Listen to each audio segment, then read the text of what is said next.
नमस्कार साथियों, Sudarshan English spoken class में आपका एक बार फिर से स्वागत है। और क्लास 10th की इंग्लिश जो बोर्ड एग्ज़ाम होने वाले हैं उसके कुछ महत्वपूर्ण क्वेश्चन मित्रों मैं आपके सामने लेके आया हूं।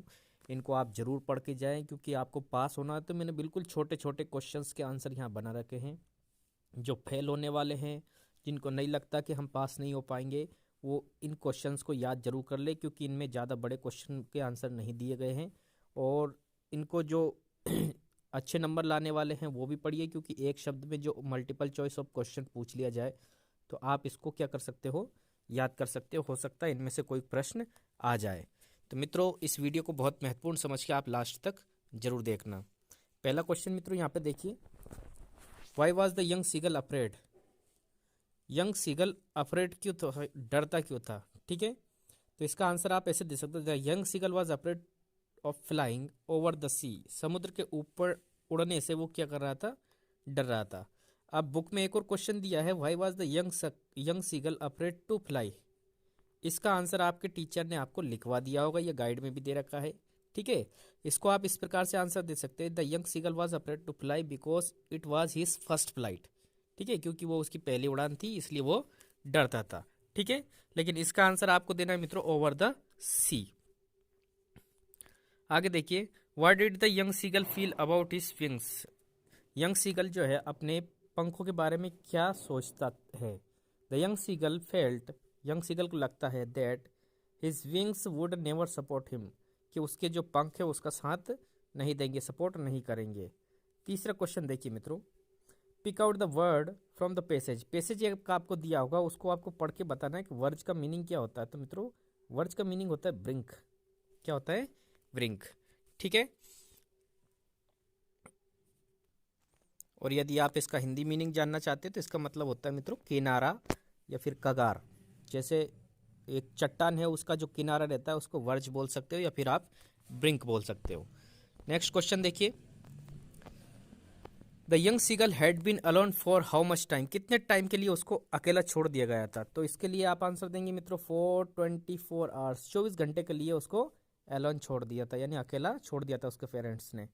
Y was the whole family taunting the young seagull. पूरी फैमिली जो है उसको टॉनिंग क्यों कर रही थी, टॉर्चर क्यों कर रही थी को, मतलब उसका कारण क्या है? तो the whole family was taunting the young seagull for his cowardice. उसके कायरता के कारण पूरे क्या कर रहे थे, उसको डांट रहे थे, फटकार रहे थे। ठीक है, आगे देखिए, find the word which can be replaced by consume in the pages. Consume का मतलब क्या होता है मित्रों? डेवर, खपत करना। ठीक है, खाना पीना जो है उसको कंज्यूम बोलते हैं। अगला क्वेश्चन देखिए, the word bravery is an antonym. Bravery मतलब बहादुरी का उल्टा क्या होता है? एंटोनिम मतलब होता है विपरीत, विलोम शब्द। ठीक है, तो इसका होगा मित्रों कोवार्डिस। कोवार्डिस मतलब होता है कायर। ठीक है, अगला क्वेश्चन देखिए, what did the young seagull do out on the edge. यानी कि जो किनारे के पास में जब सीगल आ गया था तो उसने क्या किया? The young seagull pretended to falling asleep and watched his brothers and sister lying on the plates। वो क्या होता है? pretended मतलब उसको धोखे में रखा है, to be falling काय के लिए, उसको नीचे गिराने के लिए। asleep and watch his brothers and sister lying on the plate, कि उसके ब्रदर और सिस्टर एक पठार पे क्या हुए, बैठे हुए हैं। इस संदेशे में अंदेशे में उसको रखा था। What was young seagull's father doing. Seagull's का फादर क्या कर रहा था? Preening the feathers of his white back. उसकी जो वाइट बैक, सफ़ेद जो बैक थी, उसके जो फीदर्स को क्या कर रहा था, प्रिपेयर कर रहा था उड़ाने के लिए, अपने फड़फड़ा रहा था पंखों को।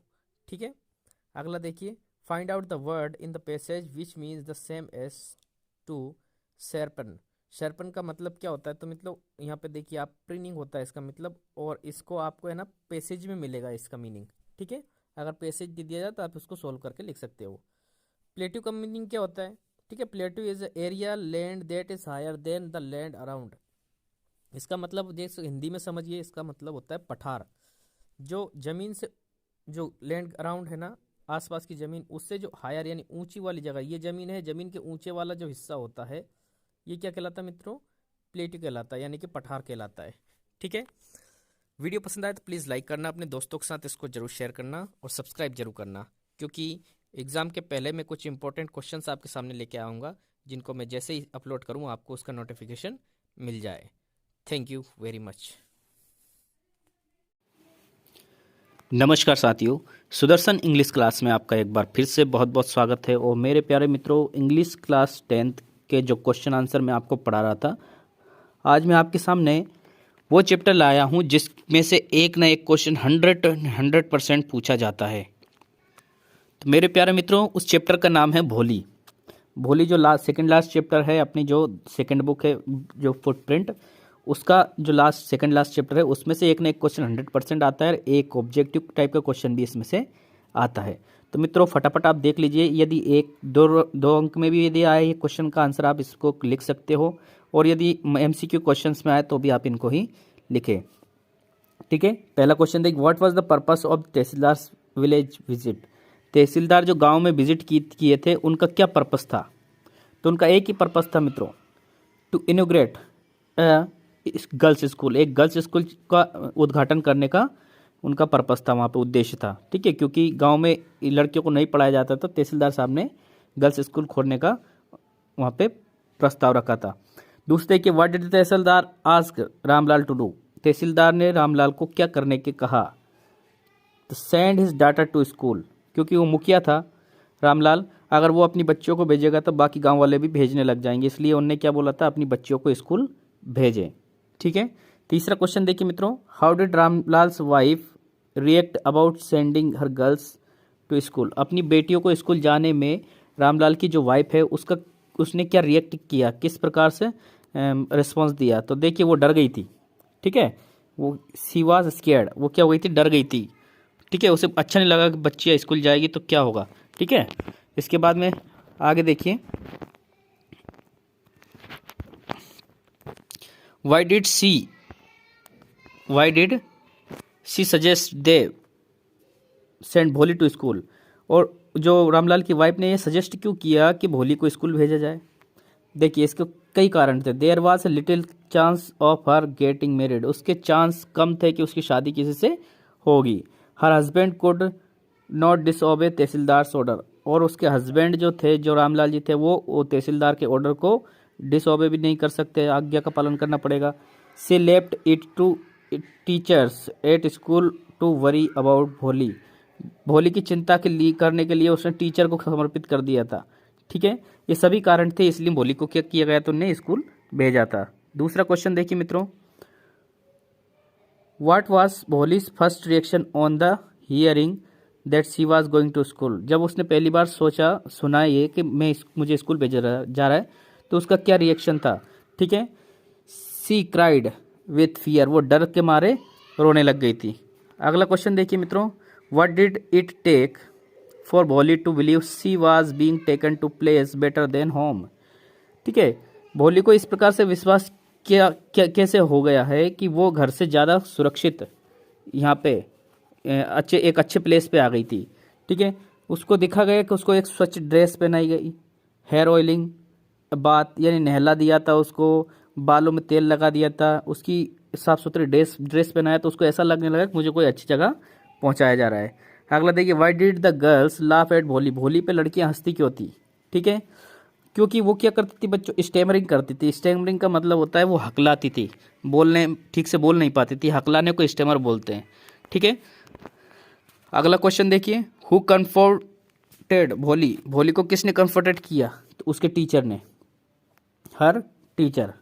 Whose painting did she see in the classroom. Classroom में भोली ने किसके चित्र देखे। ठीक है, काऊ के देखे, गोट के देखे, पैरट के देखे, यानी कि उसने गाय के, बकरी के और तोते के चित्र स्कूल में देखे। अगला क्वेश्चन देखिए, how did she leave school on the first day. उसको स्कूल में पहली बार कैसे छोड़ा गया। With the ray of hope for new life. Ray of hope for new life, नए जीवन के लिए आशा की उम्मीद के साथ उसको स्कूल में छोड़ा गया था। ठीक है, आगे देखिए,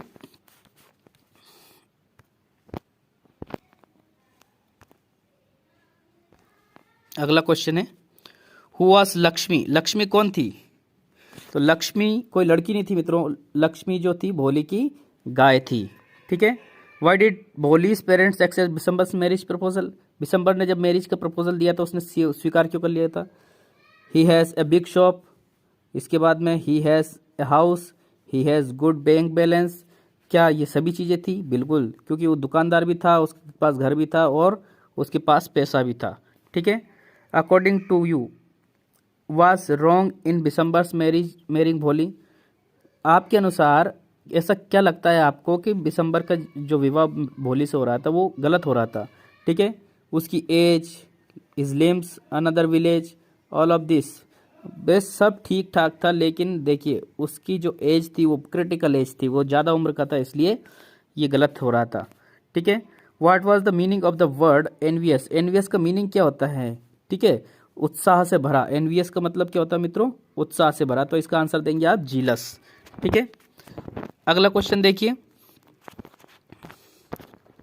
how did he react on seeing Bholi's face? भोली का चेहरा देख के उसने किस प्रकार से रिएक्ट किया? किसने? बिशंबर ने। Ask for compensation. ठीक है, राहत के लिए कुछ ना कुछ कंसेप्शन देना पड़ेगा, यानी कि उसने दहेज की मांग कर दी थी। ठीक है। What was the in her eyes when the veils were pulled down the second time? दूसरी बार जब उसने वेल को उठाया, पर्दा उठाया, तो किस प्रकार उसकी आंखों पे उसने क्या देखा? देखिए, तो उसमें कंटेम्प्ट करने लग गया था वो। ठीक है, नफरत। ठीक है।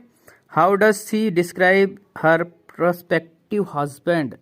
प्रोस्पेक्टिव हस्बैंड के लिए उसने किस प्रकार से डिस्क्राइब किया कि यह आदमी कैसा है? ठीक है, मीन, ग्रीडी, कोवार्ड। देखिए, मीन का मतलब होता है मतलबी, लालची, कोवार्ड मतलब कायर। ये तीनों प्रकार का आदमी था, इसलिए उसने मैरिज प्रपोजल को रोक दिया था। What did he demand as a dowry? Dowry के रूप में यानी दहेज के रूप में उसने क्या मांगा? मनी मांगी थी, 5,000 रुपये मांगे थे मित्रों। ठीक है। वीडियो पसंद आए प्लीज़ लाइक करना, शेयर करना अपने दोस्तों के साथ, सब्सक्राइब करके बेल आइकन जरूर दबाना। Thank you very much.